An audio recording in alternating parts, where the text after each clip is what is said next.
Thank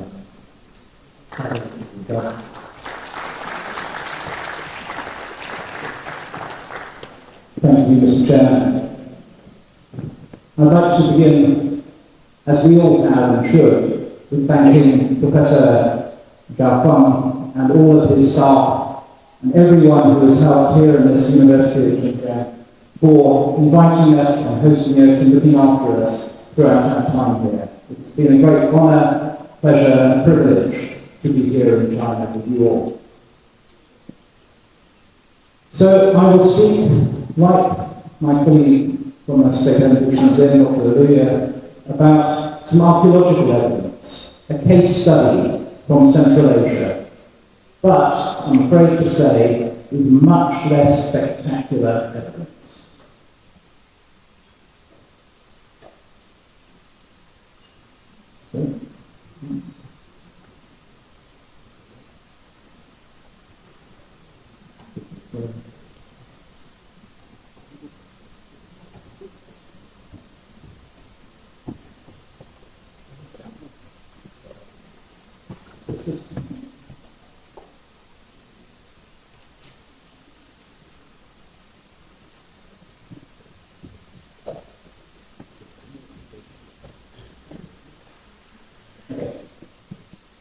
So I'm going to speak about a site where I was working, introduced in 1991 too by Russian colleagues, and I worked there for 9 years, up until 2000.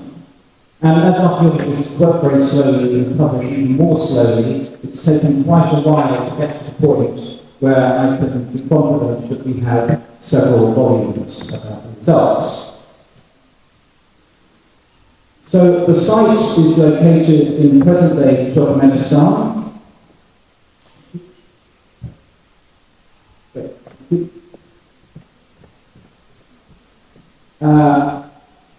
Halfway, approximately, between the mountains of Afghanistan, the river Oxus or Andaria that forms the border with Uzbekistan, and the highlands of the Iranian Plateau. It's a fertile oasis, about 50 kilometers across, surrounded by semi-arid desert steppe, but connected to the south by a river corridor that rises in the mountains of Afghanistan, in the Herat region. It's an oasis that was first occupied in about the mid-3rd millennium BC, during the Bronze Age, when it was connected culturally to eastern Iran, northern Afghanistan, southern Uzbekistan, and through trade, exchange, and contact with the Harappan civilization of the Indus Valley, and via the Persian Gulf with Mesopotamia and present-day Iraq. In the Achaemenid period, in the 6th century BC, this oasis became part of the Persian Empire, and a new city was founded in ancient Merv at about that period. During this period and the centuries that followed, the settlement contracted into the central core of the oasis and became, it seems, very densely occupied. Apart from Merv, little is known about the Hellenistic period in the oasis archaeologically, but from the 1st century BC up until the Arab conquest, during the period of the Parthians and the Sasanians, there seems to be a very dense settlement pattern across the oasis.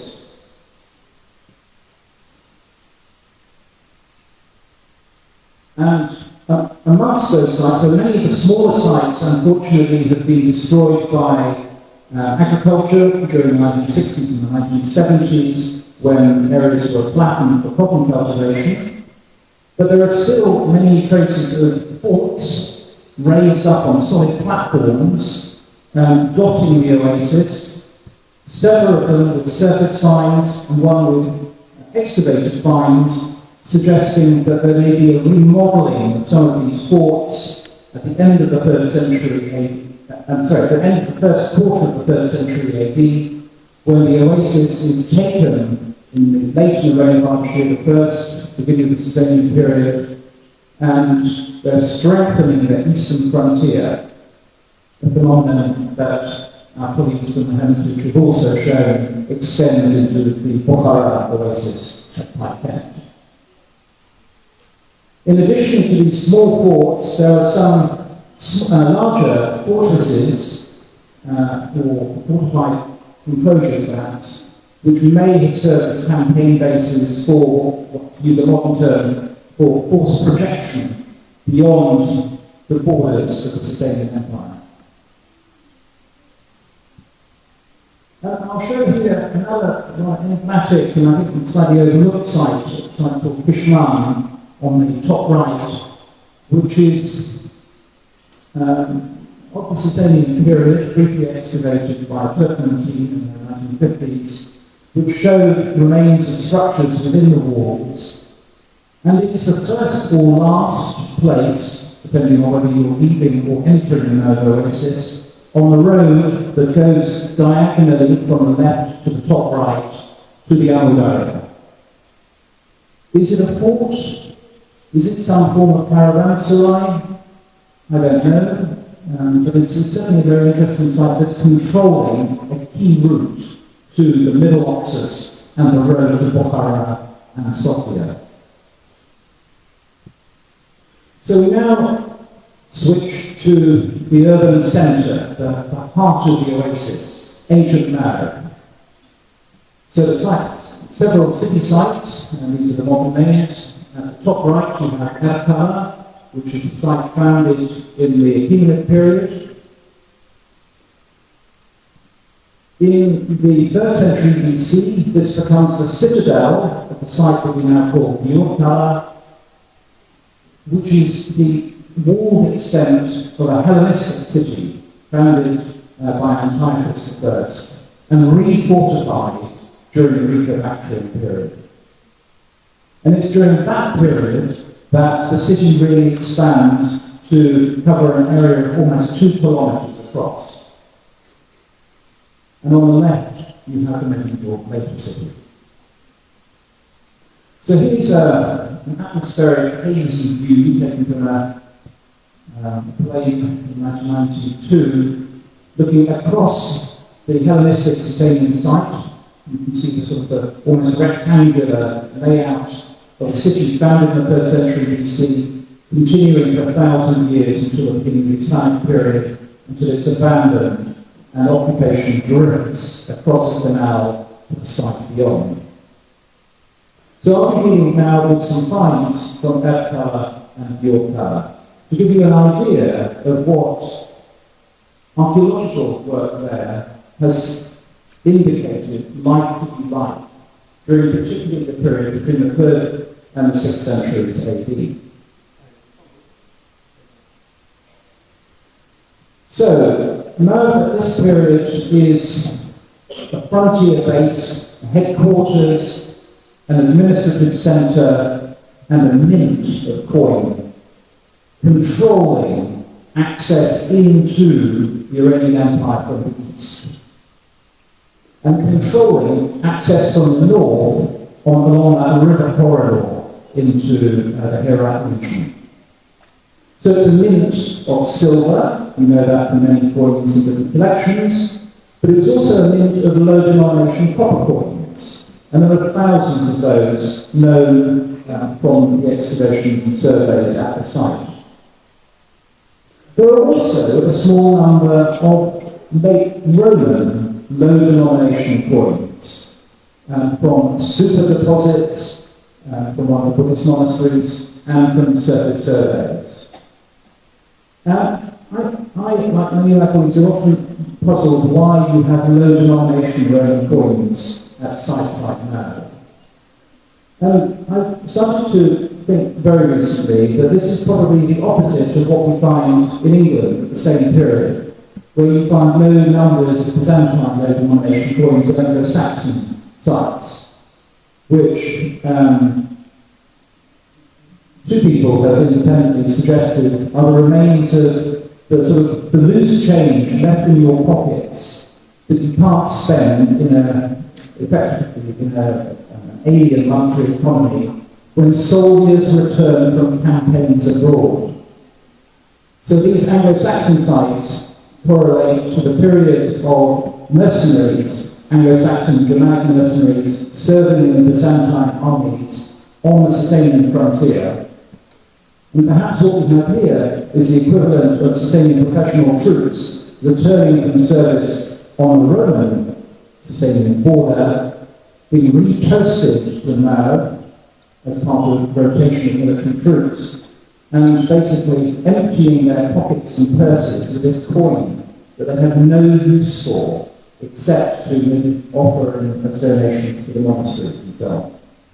It's speculation, but I want to throw it out there to stimulate you and keep you awake for the next few minutes of coffee. So excavations began at Mao in 1894 by a Russian academic, Yuri Shkrotsky, and then accelerated and continued almost non-stop between the 1960s and the 1990s by a succession of American, Soviet, Russian and international teams. And cumulatively, these finds give us some glimpses into a society at this period that is clearly multicultural, practicing different faiths as archaeological evidence to Zoroastrians, Christians and Buddhists, and the ostraca, the discarded scraps of pottery which have draft texts in ink, illustrate the continuing writing of Parthian into the 5th century, replaced by Middle Persian in the 6th and continuing into the 7th century, with small numbers of Sogdian, Bactrian inscriptions, and Sanskrit inscriptions on birch bark, buried within, in this case, the Java centre. So that was found in the Buddhist monastery on the right. There's also a fine clay plaque showing the so-called Nestorian cross, which is found on the surface at the top left, and at the bottom left, a mould for making pendants, and you can see one of them very clearly is a small cross. And in the necropolis area, 4 kilometres or so to the west of the city, repeated excavations by Soviet teams explore a whole series of complexes, some of them multi-room complexes, containing over many different periods of use, burials, laid out on the floor to gradually rot, and the bones gathered up after decomposition and then interred within reused pottery jars, or occasionally purpose-made pottery boxes with lids of a sort that is much more common in Khorasan and in Sogdiana, but locally made. And in a few cases, not many, but in a few, these individuals, particularly children, were buried with objects. And some of these objects are very diagnostic, and very personal, and they include Sasanian seals, or beads of glass, shell, and occasionally with white patterns bleached with alkali onto red carnelian, heated to create this very effective red and white contrast that you see on the left. And some of these so-called bleached carnelian beads go east. Probably Dr. Luria excavated one recently at Pinch but they are found into Xinjiang, and Oral Stein certainly published a few from his work. So within the lower city, 2 areas of excavations have revealed glimpses into what everyday life looked like. So closely packed mud brick architecture, rooms with houses of different sizes, 1-story height originally, flat roofs, and in the centre at the bottom you can see the remains of a shop or storehouse filled with large jars containing foodstuffs, probably for sale, and opening off one of the alleys that separate this residential quarter.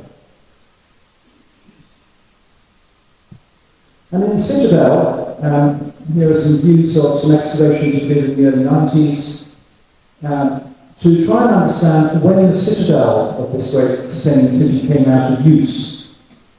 It's been a long question before that. And we showed through the use of coin dating and radiocarbon dating, as well as typological work on the pottery, that it lasted into the 7th century and then was abandoned, probably as a result of the Arab conquest. So careful excavation of mud-brick sites like this lead to occasional minor excitements, like the find of uncarbonized fruit remains on the top left, or coins of low denomination, reused accidentally in bricks, or the paws, in the case of the left, of a dog running across a brickyard while the clay bricks were still wet. And amongst the other finds we have things that are what we call proxies, indicators archaeologically of other activities. So we have evidence of the spinning of fibre because of the textile, because of the spindle whorls, pottery and bone. But we also have evidence for the grinding of grain on the left. So it's a fragment of the rotary quern. Now there is no stone in an oasis, so they have two solutions to make these grinding stones. One, they can import the stone from Afghanistan, or they can make substitutes by firing a clay up to about 1400 degrees centigrade to create a vitrified substance which can be then worked by hand to make a sort of synthetic basalt grinding stone. And this is a technology that was recognized by Soviet archaeologists in the 60s, and for which we now have evidence from my work in Iraq to show exactly how the factory settings were set. So this is a technology, I believe, that begins in Iraq and is exported across the sustaining empire and lasted in eastern Iran and Afghanistan as late as the 16th or 17th century. But we also have good remains here, and this is some of the earliest to be found, at least in the 1990s in Central Asia, for the food production. And so we've got evidence of the cultivation of wheat and barley, but also millet. There's one person in the audience here, non-millet, I know. And also the cultivation of melons, a very big feature of Mervo's cultivation today, but also fruit, apricots, grapes. The import of almonds as shelled nuts from Afghanistan. And we have evidence of hackberry and pistachio in the charcoal residues. So here again we have probably the imports of fruits as well as wood from the Kopet Highlands along the Afghan border and the Iranian border. We don't have textiles, but we do have the carbonized seeds of cotton, and in very large quantities. And so to use a phrase plucked from America, I think Merv was a cottonopolis. It was a cotton-growing centre of the textile industry. As we know historically, it was in the early Islamic period. So coming to the end, I will just highlight these 3 points, that the sustaining crop industry was more than just cap and silks. We know from this Chinese source that amongst Persian products were white cotton cloth, along with damask brocade, felt and woolen rugs. And undyed cotton gives a purer white than either wool or linen, but also absorbs dyes very well. So it's suitable for producing coloured textiles as well as pure white.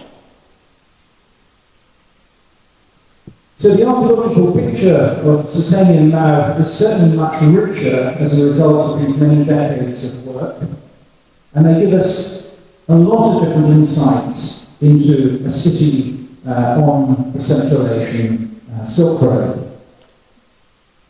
But to conclude, we've heard and seen a lot about north-south, east-west, west-east contact along these so-called Silk Roads.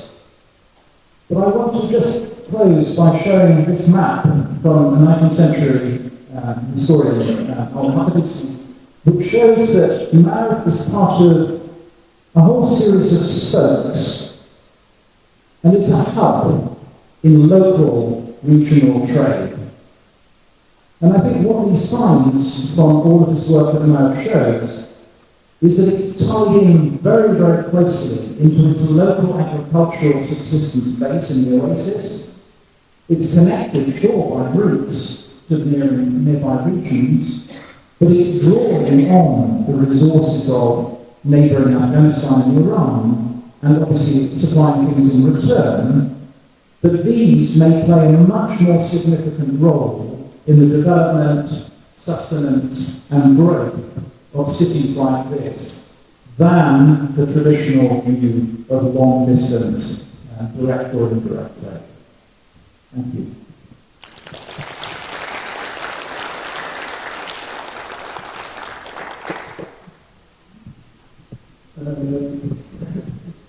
接着到他的休息，用这个他的这个处理10点55分，10点55分开始。